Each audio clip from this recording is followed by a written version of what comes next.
السلام علیکم ناظرین، پیارے ناظرین، آج کی اس ویڈیو میں ہم آپ کو اللہ کے پیغمبر حضرت محمد مصطفیٰ صلی اللہ تعالیٰ علیہ وسلم کی زندگی کا ایک ایسا واقعہ بتانے والے ہیں کہ جس کو سن کر یقیناً آپ کی آنکھوں میں بھی آنسو آ جائیں گے اور آپ بھی حیران اور پریشان ہو جائیں گے۔ اسی لیے آج کی یہ ویڈیو آپ تمام مسلمانوں کے لیے بہت ہی خاص ہے، آپ اس کو آخر تک ضرور دیکھیں۔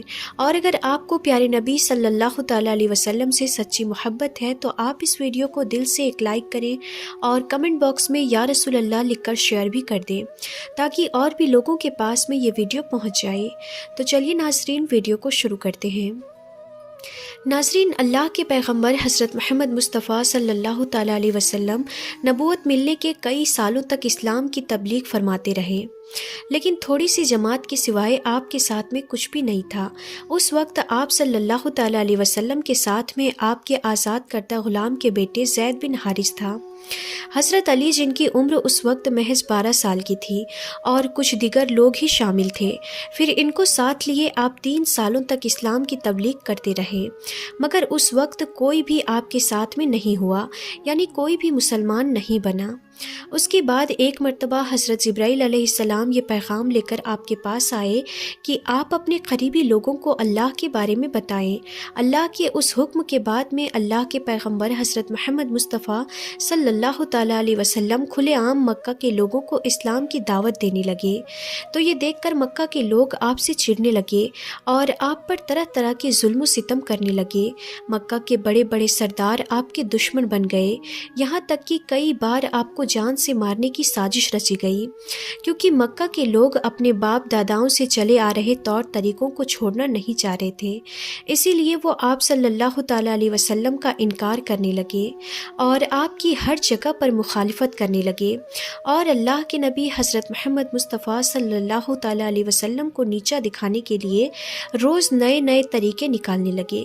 پھر جیسے جیسے لوگ اسلام قبول کرتے گئے ویسے ویسے مکہ کے لوگوں کا ظلم بھی بڑھتا گیا۔ یہ لوگ آپ کو پاگل کہنے لگے، آپ کو جھوٹا بتانے لگے، تو کچھ لوگ آپ کو جادوگر کہنے لگے، تو کسی نے آپ کی ہنسی اڑانی شروع کر دی۔ قرآن جو آپ پر نازل ہوئی تھی اس کو جھوٹی کتاب بتانے لگے، اور یہی نہیں، کچھ لوگ ہر وقت آپ کے پیچھے لگے رہتے تھے۔ جب آپ کسی کو قرآن پاک سنانے کے لیے کھڑے ہوتے تو یہ لوگ شور شرابہ کرنے لگ جاتے، تالیاں بجانا شروع کر دیتے۔ جب آپ نماز پڑھتے تو یہ لوگ آپ پر بکری کی اوجڑی پھینک دیتے۔ جب آپ راستے پر چلتے تھے تو آپ کے اوپر کوڑا ڈال دیا جاتا تھا۔ اگر کوئی غلام یا پھر کوئی غریب انسان اسلام قبول کر لیتا تھا تو اس پر اتنے کوڑے برسائے جاتے کہ کوڑے مارنے والا بھی تھک جاتا تھا۔ ناظرین، ایک مرتبہ اللہ کے پیغمبر حضرت محمد مصطفیٰ صلی اللہ تعالیٰ علیہ وسلم مکہ کی ایک گلی سے گزر رہے تھے، تو راستے میں ابو جہل اپنے کچھ ساتھیوں کے ساتھ میں کھڑا ہوا تھا۔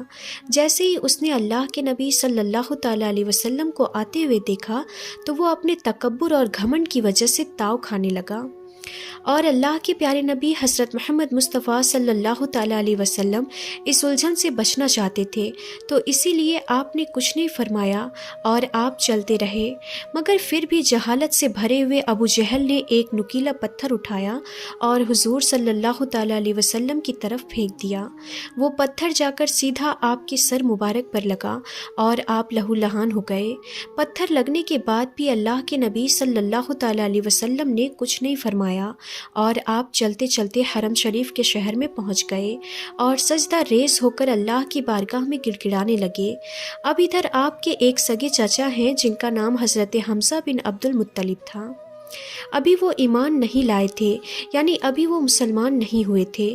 ان کو شکار کھیلنے کا بہت شوق تھا۔